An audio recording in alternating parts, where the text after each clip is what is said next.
you feel like you've gone back to your playing days? Just like I took my time when I went out in the middle, I'm still taking my time to settle down here. I think they had a message there when they were giving you that standing ovation.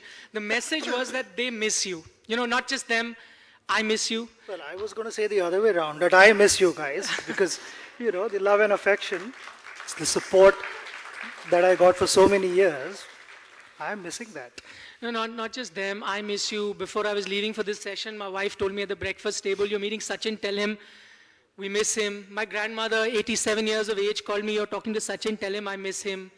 The valet guy told me just now, he recognized me, you're doing the session with Sachin, please unko bolna, I really miss him. The question is, do you miss cricket? I don't. Actually, the first couple of years after retirement, I didn't miss playing cricket. Well, tomorrow don't make it a headline that I'm missing cricket suddenly, but it's nice to play an exhibition game here and there. It brings back all the fond memories. Also, what it allows us is to interact with the crowds who've supported us for years and years. In fact, we played 3 games last year in America, which was only for retired cricketers. And the response was magnificent and overwhelming. It's something I would want to do again. I just realized that I said I miss you more times than in the last 2 minutes, and probably Anjali said it in the 21 years of your marriage. I just realized that. Maybe 6 times. Anyway, so like I said, that particular date, I still remember, 16th of November 2013. That was the last time we saw Sachin Tendulkar play for India. And though on paper it seems like just 3 years, but I can tell you as a fan, and I'm sure most would agree, it feels like a lifetime. And just to put it into perspective, let me tell you how far back that was. When Sachin last played a match for India, Aam Aadmi Party hadn't made their electoral debut. In fact, Mr. Kejriwal was on odd days a politician, and on even days he was an activist at the time. Also, I don't think at that time any Indian knew the meaning of surgical strike. They would need a dictionary to find that out. Today, it's common knowledge. And finally, forget about his Twitter account being hacked. I don't think Rahul Gandhi was on Twitter. So that's how far back you last played for India. Looking back, are you enjoying your second inning now? I mean, no more going to the net practice in the morning? Yeah, waking up whenever I want to. Not exactly whenever I want to, but there are certain occasions, there are commitments, and you need to be up early, but not hitting the gym always. In fact, just after retirement, my wife asked me, that's it? Your workout is done? I said, yeah. I mean, my workout is done. I'm just entering gym. That itself is a great thing right now. But slowly, after a while, I had my time off, and then I started hitting the gym and started working out and doing certain things. It's been hectic. See, the most important thing for me is that I'm getting to do all the things which I couldn't do during my cricketing years. I'm able to rub shoulders with all those people who were miles away from me. I'm going to different parts of India. As a Rajya Sabha MP, also visited the village that I adopted and understood what it is like to stay there. Life is completely different.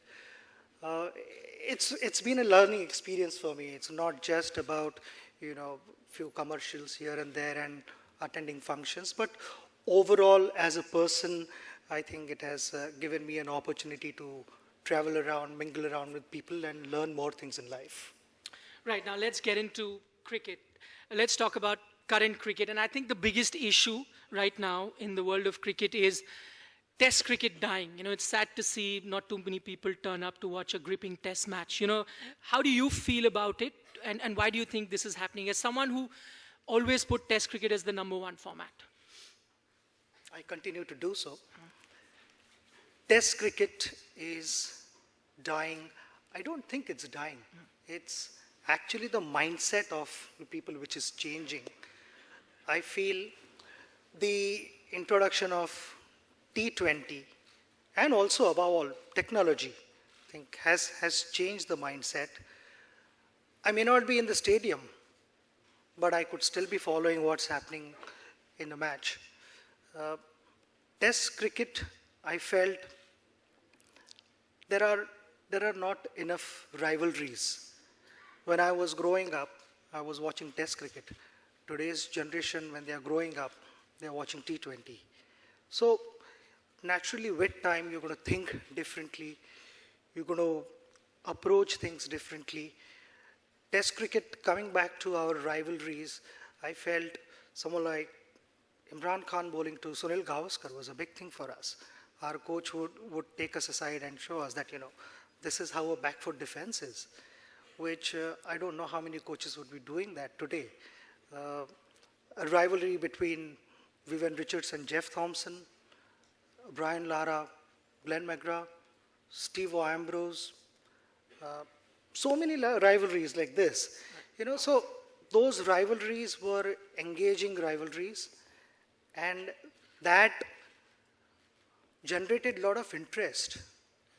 West Indies in the 80s was a magnificent side. Also in the 90s, the whole world's target was to beat West Indies. And then came Australia. Australia played some incredible cricket. They turned up on the field with 9 world-class players and 2 really, really terrific players. So out of those 9 world-class players, even if 3 guys clicked or 4 guys clicked, you've closed the game. So that was the case. Everyone wanted to go out and beat them, and I feel that is missing today. Right. So that's a very interesting suggestion. That's one of the reasons you feel that Test cricket is probably not dying, as you said. Not too many people are turning up because they aren't great rivalries that you talk about. But talking about rivalries, one loved your rivalry with Australia too. You versus Shane Warne, Sachin Tendulkar versus Glenn McGraw. In fact, I've never seen Sachin Tendulkar get angry on a cricket field, but the time that you were facing McGraw. That was done strategically, intentionally. Because I played the first over. We were playing in Nairobi, Yes. overcast conditions. We won the toss, we batted. Saurav and I, while walking out, he said, Dada, maybe पहला आधा घंटा 45 minutes थोड़ा ध्यान देके खेलना पड़ेगा. Ball seam करेगा थोड़ा, maybe थोड़ा bounce रहेगा. ध्यान देके खेलेंगे. So after playing the first over, I went up to Dada and I said, Dadi, I call him Dadi also sometimes. So सब सोचेंगे कि ये क्या कहने लगा अभी. So I told him कि हम ऐसे ही खेलेंगे तो McGraw के analysis would be 8 overs, 5 maidens, 6 runs and 4 wickets. Because he'll end up bowling where he likes bowling. We need to disturb him, and not just disturb his bowling but disturb him mentally. So मेरे को थोड़ा license देना, जो मैं करना चाह रहा हूँ मेरे को license देना. Dada was captaining at that time. So obviously I had to share my thoughts with our captain and let him know what I was planning. So I said कि मैं जाके कुछ तो बोलूँगा उसको. Sorry. मैं जाके उसको कुछ बोलूँगा, मगर तू ध्यान नहीं देना, मेरा ध्यान पूरा अपनी बैटिंग पे ही है. So I went and I said something to him. I started, which I obviously can't say here, but so. But we could lip read, I remember. So I went and I said something to him. I stepped out. I mistimed one, which also I was lucky at that time to not being get caught. But after that, I timed a couple of shots and then he bowled a bouncer and I hooked him, which I actually timed the ball really well. It went out of the ground. Again, I had few things to share with him, and by then he was like, disturbed and he wanted to bowl fast and bowl bouncers and all that. So I told after that, Dada, जो मैं plan कर रहा था वो हो रहा है. McGraw is not bowling where he could get us out. He is bowling where he could hit us. That's fine, but we're not going to get out.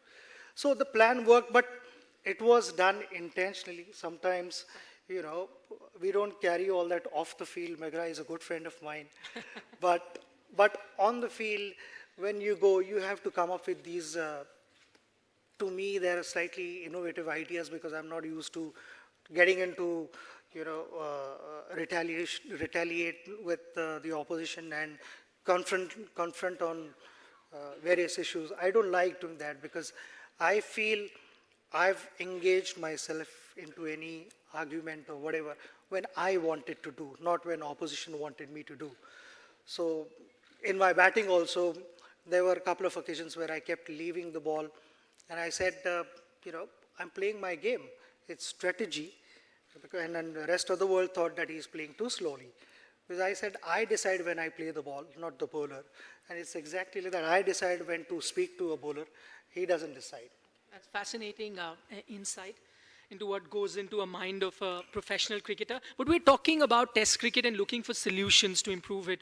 I know you're a wrong person to ask this question since you're a batsman, but what do you make of these huge totals that we see in Test cricket and the pitches that are on offer? Do you think that that could change to make Test cricket exciting?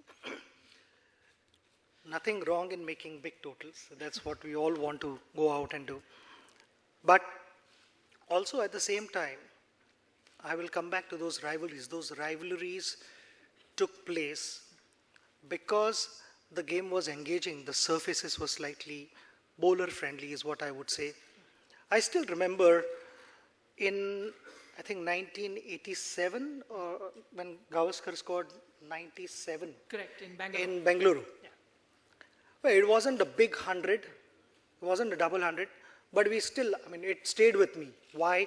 Because it was a difficult surface and he batted magnificently. Again, the coaches said, this is how the footwork should be, this is how, you deal with spinners, those kind of things. And the rest of the guys were not so comfortable, but Gavaskar made it look easy. Second example, I would say, happened in the recent past, in 2015 World Cup, when Wahab Riaz was bowling against Australia. Though it was a one-day match, his aggressive spell, he bowled, I think, 6 overs. His aggressive spell stayed with me. It touched my heart. I thought that was classic cricket. And how many times in a one-day match you see a batsman who's not wanting to play hook shot and then looking to survive for a while. Bowler had a short leg, deep square leg and fine leg. And again, Shane Watson, if I'm not mistaken, tried to hook. Correct, yes. Mistimed the ball, the catch was dropped. If that catch had been taken, it would have been an even better spell. But those kind of things stay with us. So to get crowds engaging, I think there has to be an even contest between bat and ball. In T20, I think I'm not speaking rocket science. That the batters dominate. They have come up with such innovations that the best of the bowlers are getting reverse swept, fast bowlers, and the newcomers would also come and play a sweep shot. All these kind of innovations are taking place. So this is what our current generation is watching. They are watching something else and we are wanting them to turn up and support something else.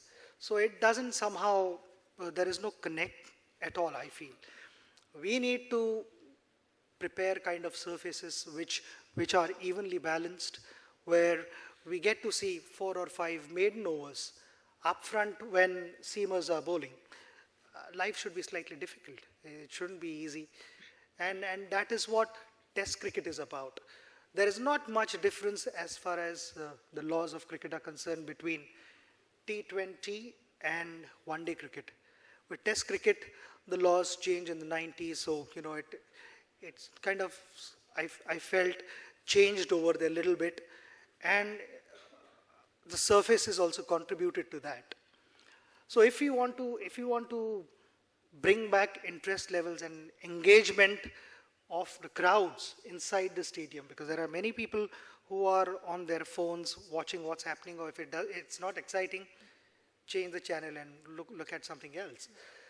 To avoid that, I think inside the stadium, what you do is really important, and the heart of cricket is the surface.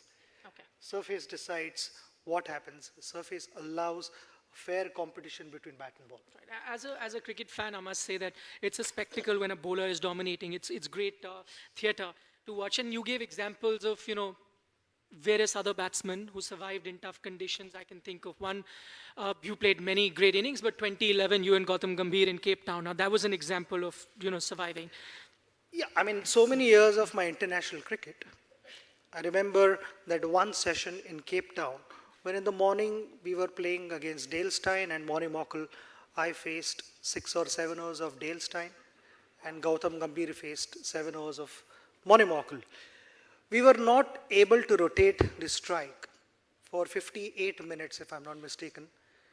58 minutes, I kept playing Dale Steyn, and there were occasions when I got beaten, and there were occasions when I hit boundaries.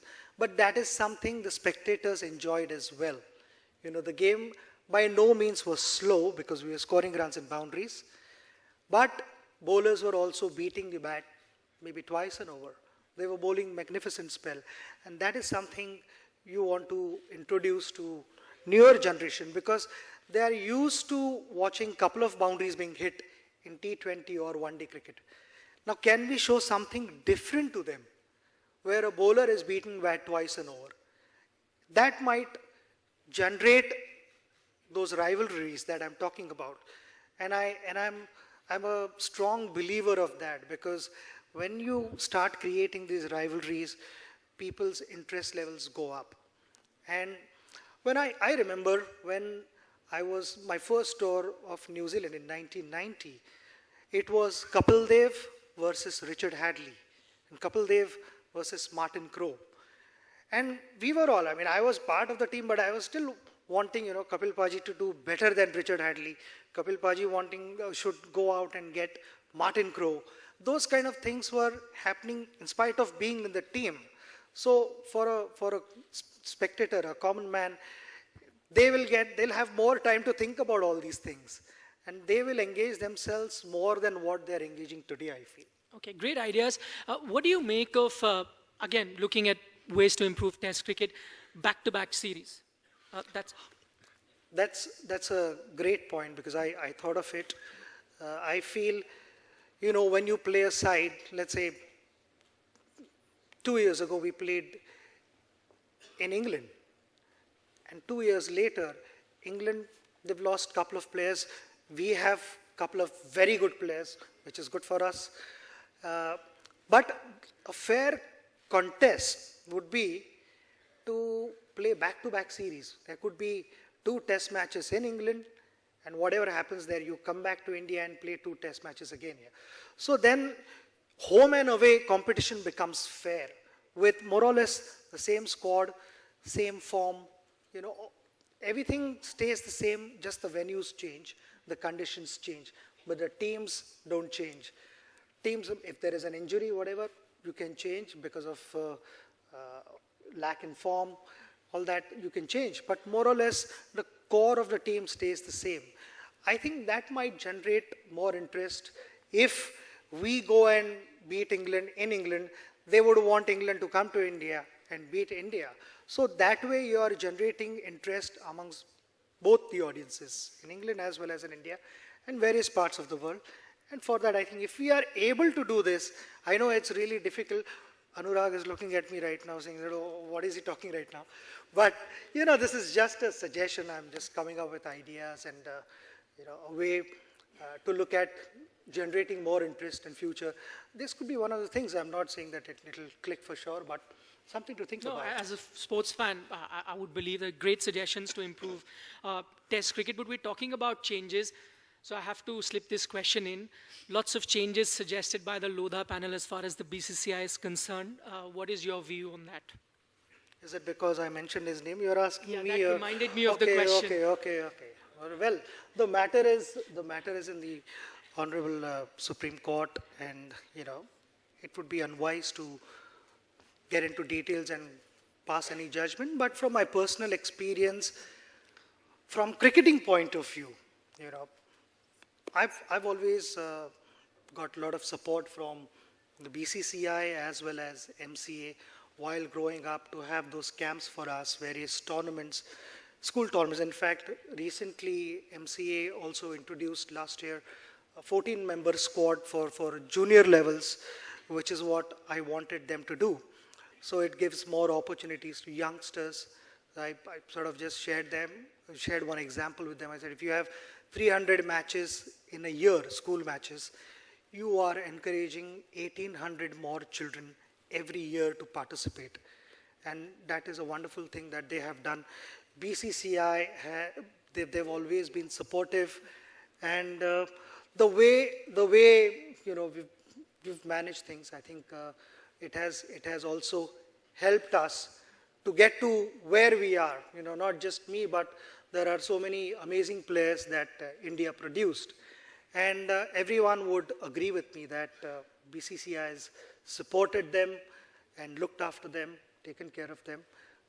It's been a wonderful journey going ahead with BCCI, but it doesn't stop here. I'm not saying everything is perfect, everything is right, and we don't need to improve, we don't need to make changes. We need to make changes for better. We are already the leading side in the world, leading board in the world. Capitalize on that and make things better and better for India, because eventually what we are looking is the best thing to happen to India. And that is what, as a cricket well-wisher and fan and a player, is what I would want. Okay, so the proof of the pudding is in eating it. What do you then make of the current Indian team? Because that would be a good benchmark to judge the BCCI. Have you been watching the current team play, and what are your thoughts on the current bunch of cricketers? I think current bunch of cricketers remind me of what we did from year 2000 to 2010-11.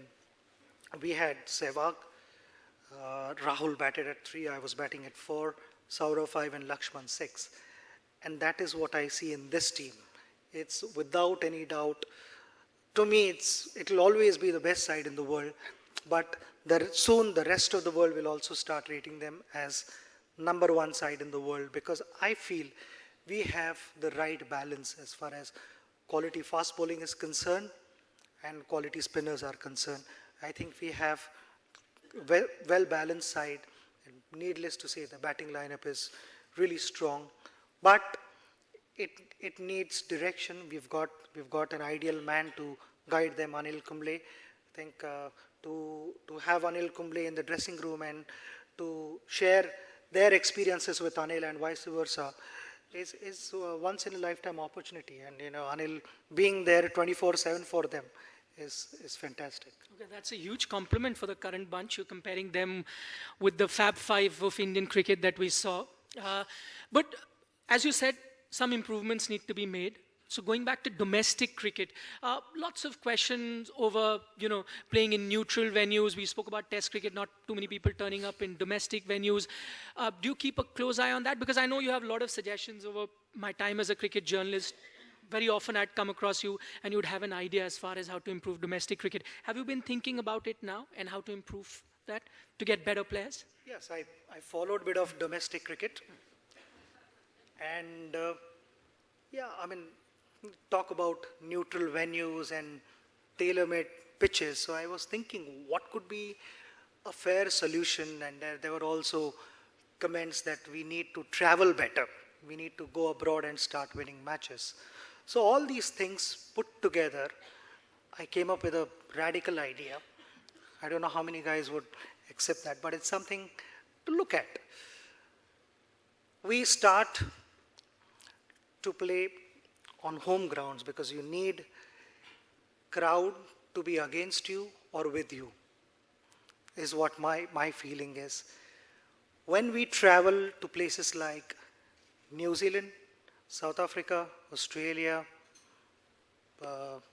West Indies, most of the parts of the world, cricket is played with kookaburra. So when an opener is selected to play for India, and he's traveling to New Zealand, suddenly playing with the SG ball. Now, let me tell you, SG new ball and kookaburra new ball is like chalk and cheese. More or less, I would say. Kookaburra ball will swing more early on and then reverse little less than SG. So when the ball is swinging more, batters' techniques are tested. I would want the first innings to be played on a green top, because whenever we are looking to prepare fair wickets, only on day one at the most they help our seamers, and then the same surface becomes a flat deck Nothing happens on that, and that's why you see big runs. You know, so it's neither here nor there because they've tried to make green tops. There is less help for spinners also. So here I feel when you start playing on green tops, the opening batsman whom we are looking at, okay, this guy should travel to Australia and play with Kookaburra ball, you are giving him practice. This is for the second string the bench string that I'm talking about. For them, it is important to know how a Kookaburra ball would seem, how a Kookaburra ball will swing. And off the pitch, if it's a green top, what you need to do, how many balls you need to leave an over, or how many sessions you have to play. This is critical factor because the ball is different compared to SG. A spinner also, when he has to bowl in foreign conditions, I remember in 1999, Anil Kumble shared his thoughts with me. He said, "ये Kookaburra ball थोड़ा grip करने में थोड़ा अलग है compared to SG." And That a is great after 9 player years. like Anil Kumble, a champion bowler, is saying this after 9 years of international cricket. So you can imagine what a newcomer must be facing. You know, that challenge must be something where you've got nowhere to hide. You are in the middle of MCG, it's a massive stadium, 75,000 people, and you're not being able to grip the ball. It's a challenge. And I feel that's why our spinners, along with our batters, seamers, and also spinners, they need to know what are the areas to bowl in the first innings when the wicket is not helping them at all on a green top. Second innings, you move just on the side on a turning track. Sorry, you mean a different pitch, There not are the same. two different pitches that I'm suggesting, which will also stop the curators in making tailor-made pitches. You also have a green top in the same match, you also have a turning track. I remember a couple of seasons ago, there were turning tracks made for few bowlers and then they picked wickets. There were flat decks made for batters, they scored runs, and they got back where they wanted to be. So there'll be even balance between bat and ball, fast bowlers as well as spinners. I want the second innings to be played on a turning track because we should not forget what our strength is and what the opposition find difficult to deal with. Opposition find when the ball is turning, it's difficult to deal with. To play with SG has been our strength. So we should continue playing with SG in the second innings, where on a less helpful wicket for fast bowlers, SG ball will reverse better than Kookaburra. So at no stage, batters are playing on flat decks. If a captain wins a toss and there is a bit of life in wicket, captain invariably says, "Okay, guy, you bat," because he knows on day 2, 3, and 4, the wicket is going to be flat. But whereas when you start playing on two different surfaces, the captain knows, if I bowl first, I'll be batting fourth on a rank turner. So it's not going to be easy. So basically where I'm coming to, toss doesn't decide the outcome of the match. Toss only allows the captain to have maybe 10% advantage, but not 80% advantage where the wicket is damp, you put the opposition in, and when you go out to bat, it's a flat wicket, you score 600 runs and get them out again. That will stop. It will also teach our batters to play on turning tracks because we are constantly saying that we need to win abroad and we need to play on green tops. But while chasing that, we should not forget to also bat on turning tracks, which is our strength, which is our forte. So this maintains balance between both, and also to play with two different balls is important because I don't think people in New Zealand or Australia or South Africa play with SG ball. Who knows? They might start that because that is what they are experiencing here. Like, I mean, we keep talking about, we need to travel better, win abroad. They're also losing their matches here. So they possibly might be saying the same thing. That, when we travel and the ball is turning, things are difficult. We need to find a solution, and who knows, this might be the solution. Okay, I'm trying to soak that in. radical is an understatement. You're saying two different balls, two different pitch. That's never happened, by the way, in the history of cricket. Talking about radical changes, I know you're involved with other sports as well, and I really wanted to talk about that. We're running out of time. I had so many questions planned. But other sports, are you thinking of ways how to popularize that? Because I know you've been closely working with other sports people. You were in Rio a short while ago to popularize those sports. Any ideas there? In fact, I was with the Director General of Sports Authority of India, and he came up with a brilliant idea. He said, why don't we get our athletes to come and compete when an IPL match is going on in the break. It could be IPL match. I'm going a step further by saying it could be a one-day match because we have crowds there. Any athlete to be appreciated for what he or she does, and that encouragement, support is like a tonic. You want to go out and perform better. I would seriously encourage this thought and suggest that this happens because for those athletes also when they are competing in major championships, it is also about getting used to having crowds around, to learn how to absorb pressure, which I feel becomes a critical part.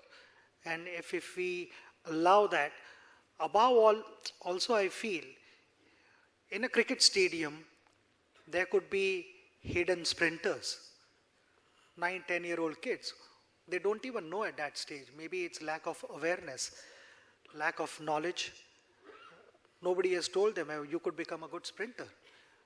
That early identification can happen. Even if we convert, out of millions and millions who are there, even if few of them get addicted to different sports and not just cricket. I'm not taking people away from cricket, but it is about our nation. How can we build our nation and bring that culture of sports in India? I feel that is really, really critical. And to get our athletes to compete there will be a big boost for them as well as for all of us.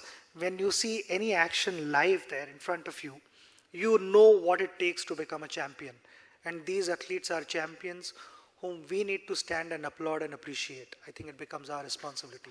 Okay, that's a fantastic idea. So probably have a 400-meter race or a javelin throw or a shot put competition between the cricket breaks. And also get a spectator there. You could run a contest there. Spectator to run with them and see how fast they run. Because we say, oh, they're not bringing medals back. But you see what speed they're running at. And we need to appreciate rather than, pulling them down. I think it's encouragement is the only thing which is going to take them further. Okay, talking about encouraging sports, let's talk about grassroots because that's another area that you're involved in. How do you encourage kids? Because now it's very common for kids to be playing on an iPad rather than going out. There's a saying that we love to clap rather than participate. How do we change that? I fully agree with you. There are from Panwala to managing director, so many experts. They all have opinions. They all can teach you how to play an outswinger. Were you like that too? The one who claps and not... I was. In my school days, I was actually. In fact, my coach had arranged a practice match for me at that stage. And he said, after your school gets over, you go to Shivaji Park and play a practice match at number 4. And I thought the other option was to go to Wankhede Stadium and support my senior team in Harris Shield finals because that was a critical match and I felt at that stage that I should be there sitting in the stands clapping for them. After the match got over, Achrekar sir was there, so I went and I greeted him and he kind of reprimanded me because he said that, you need not be here. Why are you here? So I said, sir, I thought मैंने यहाँ आके मैं अगर ताली बजाऊंगा तो it will help our team. I want our team to do well, win and all that. So he said, तुम दूसरों के लिए तालियां बजाना बंद कर दो. ये रोप है, उसके उस तरफ जाओ, तो दूसरे तुम्हारे लिए ताली बजाने लगे. And that was a big lesson in my life. That was one moment where I decided, okay, fine, I'm not going to chase all these things. I'm going to play. And that's what I'm saying. As a nation, I think we are less participative. We are happy sitting in our living room, AC on hai, sofa पे बैठे, and देख रहे हैं TV, we are commenting oh इसका technique ठीक नहीं है, ये स्प्रिंटर और थोड़ा तेज भागना चाहिए, ये अभी यॉर्कर डालता तो आउट होता, all those things are there.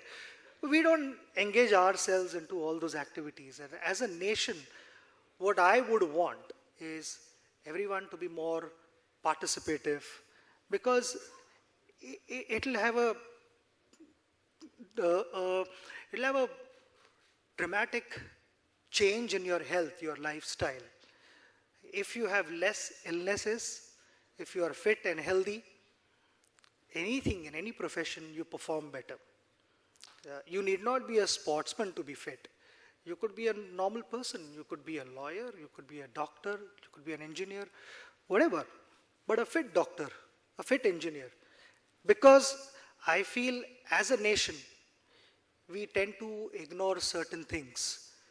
We like to spend more time on the dining table and less time in the gym. Gym में जाते तो घड़ी में देखने लगते हैं, अरे 25 मिनट हो गए treadmill पे, now I need to stop. We don't think the same way when we are sitting on a dining table. You say, oh, और एक पराठा आने दो, whatever. I also do that. We all do that. But the day you learn to balance that, automatically it has a positive effect on your health. And it's all about, having good health. I remember my grandmother telling me when I was a kid, your health is your real wealth. Look after your health, everything else will be fine. I got operated on my knee, and that's when I was reminded that health is your wealth, so look after it. And that's what I want India to be, not just healthy. Right now we are all talking about Swachh Bharat, but I think Swachh Bharat and Swasth Bharat go hand in hand. They are interlinked.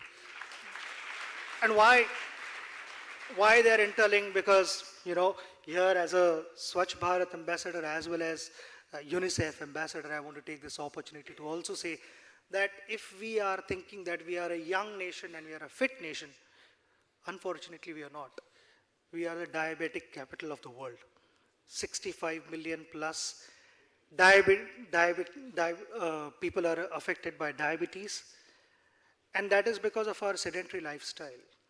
We don't want to change our lifestyle. I think it's time to change that, because that is one number we should not be proud of.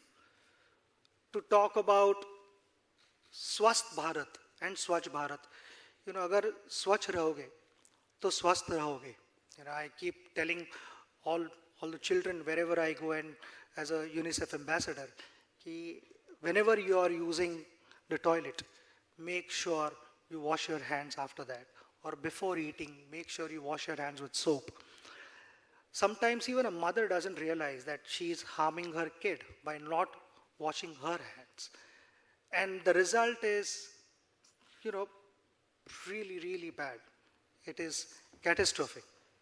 There are almost 100,000 children under the age of 5 who die every year because of diarrheal related diseases only in India. And that is one number. Just by washing hands, if you can save so many lives, why not? This is an effort that we all need to make, and that's why I'm supporting these two things. Now I know what keeps you busy after cricket. You researching and doing all of this, and talking about running out of time, finally, your initiative as far as adopting a village. Would you like to talk about that? Because I've read a few reports that you've completely transformed a village that you've adopted in Andhra Pradesh. How did that come about, and what are the changes that you made? Yeah, this village, 2 years ago, I was traveling to America, and I had this idea I was toying around with, that I need to do something for in rural parts of India and give them fair platform to compete with others. Because you will find talented guys there, but just the thing which is missing is a fair platform to compete. And I met a joint collector there in the flight who happened to be my friend's cousin. So we were generally talking, and she mentioned to me that we are planning to do this in our village. And I said, guess what? I'm thinking of the same thing. So why not get together and do something? And from there on, it all started. And we've had collectors there who've responded brilliantly. They've really transformed the village. And the cooperation from the villagers has been magnificent. When I went there the first year, there was nothing in that village. So we created a playground, a community hall, a school was there, underground sewage and drainage was there. This is the village which was also declared by Swachh Bharat Abhiyan as ODF, which is Open Defecation Free Village. So that also happened in the village. And major transformations took place. When I went there the first time, I was told by a couple of young, energetic guys that, there are some families here who the men work the whole day and in the evening they smoke and they drink and they are rough with their families, with their daughters and their sons and all that. So I left a message with them. I said, if you stop drinking and smoking and start spending quality time with your family, your daughter, when you come back home, should not see you drunk like that. And you cannot be rough with them. You have to be gentle. You have to be an ideal father. They should look forward to spending time with you and vice versa. And if you are able to do that, I will come back and sit with you guys and, spend some time. And when I went this time, when I got to know about all those things, one of the things which was there on their agenda to let me know was they have stopped drinking and smoking. The families are together, spending time with each other. I think, we are adopting villages and transforming them, but also I think it is not just about physical health, but also the mental health is really important. And to make sure that the whole nation is in that space is critical, because I also feel sometimes that children should be taught at a grassroots level about caring for each other. If there is a physically challenged person wanting to cross the road, I would expect a father who's driving a car to stop his car and let the person cross the road and let his kid watch that. And that is what India should be for a time from now, I feel. Okay. Would have loved to have carried on, but the board says time's up, but I have to do this. These are your last 5 rapid fire questions. 1 word answers is what I'm looking for, and we'll finish it in exactly 30 seconds. Actually depends on you. So that we get an insight into the man, the cricketer, that's Sachin Tendulkar, right? So one bowler, when you saw the ball in his hand and you said, yaar, nahi, isko nahi. Hansi Kronia. Ah.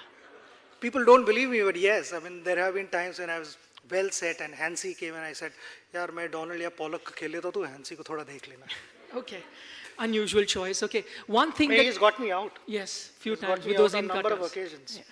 One thing that you could borrow from these batsmen that I'm going to name, from Brian Lara, what is that one thing if you wish you had that he did? His flair. I think just fantastic player to watch. Aggressive nature, that back lift. But Brian Lara as a package is special. Okay. Ricky Ponting? Short of length pull shot. I think nobody could play short of length ball like him. I thought short of length ball the way he would smash the bowlers, it would disturb their length. Jacques Kallis? Jacques Kallis का थोड़ा funny है, क्योंकि Jacques Kallis batting करने आता था तो he would always stand ऐसे and keep staring at the grass. तो हम जोकिंगली टीम में यही बोलते थे कि ना जिस समय अगर उसको ग्रास के ब्लेड्स किस तरफ जा रहे दिखने लगेंगे ना तो हम पूरा दिन ग्राउंड पे रहने वाले हैं. तो हम वही बोलते थे कि वो वहाँ देखने के पहले उसको तो without any doubt his focus and concentration, I think he was brilliant. Okay. Sachin Tendulkar, the leg spinner, off spinner or medium pacer, which one do you prefer? Sachin Tendulkar, the fast bowler, you've missed out, by the way. So you ask all the batters, you ask all the batters in the nets, 16 yards से मेरा ball कितना तेज आता है. I would give them practice, It was one way of enjoying the session, and I also got to learn a lot about cricket, but also about giving practice to our batters, from 16 yards, which would never happen in a match, but in certain areas where, they wanted me to bowl, I would do that. Yeah, apologies, I missed that because as a kid you went to the MRF Pace Academy too. Your favorite non-cricket sports person? I have a few choices that one could hazard a guess. Is it Roger Federer? Is it John McEnroe? Roger Is it... Federer. Okay. All right. One batsman that you enjoyed the most watching from the non-striker's end? Sehwag. You know, I have It was to... a roller coaster ride. With Sehwag, you don't know कि ये ना अगले मोड़ पे क्या आने वाला है. But after playing with him for a while, I understood his thinking and all that. So there was an occasion where he tried to block and he was out. So he was saying कि पाजी ये थोड़ा ठीक नहीं हुआ. He also tried hitting. He was dropped, and then he tried to block. He was out. So he was slightly upset and got back to the dressing room, and I told Viru कि ना क्या हुआ. Viru said कि ना पाजी वो block या छोड़ देता थोड़ा तो बेटर रहता. बोले नहीं वीरू कवर के ऊपर से छक्का मारना चाहिए. Because I realized by then I knew कि whatever I say Viru would think otherwise.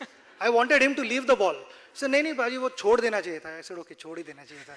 रख लेना. You know, I have to tell you this. I asked this same question to Virender Sehwag once in an interview, that how much would you pay to watch Sachin Tendulkar play? He said, why should I pay? I watch him for free. Finally, the fastest bowler you ever faced? Shoaib, Bretley. Shoaib and Bretley, I would say. Yep, these two would be the fastest bowlers that I've played. Yep, one fastest ball I remember is in Australia by Patrick Patterson. Was way back in 1991. But otherwise, these two bowlers I would say. Okay, on that note, I'd like to wrap the session up. Thanks so much for taking time out. Thank you so much. I just have one question because you have fired so many questions. One question for all of you before we wrap up. When a batsman is batting, Okay, so this is a question that For one you. need. Okay, batsman is batting and gets hit on his helmet. The helmet falls on the stump. Batsman is given out. Okay. right. If a fielder catches a ball at long gone, inside the boundary line, everything is legitimate. But after taking the catch, his cap falls on the other side of the rope. Tell me what it is. Thank you. I know the answer. It's a rhetorical question. You're making a statement. But technically it's out. But I know the statement that You guys can also think about it. Okay, thanks so much. Sachin Tendulkar, ladies and Very much. gentlemen.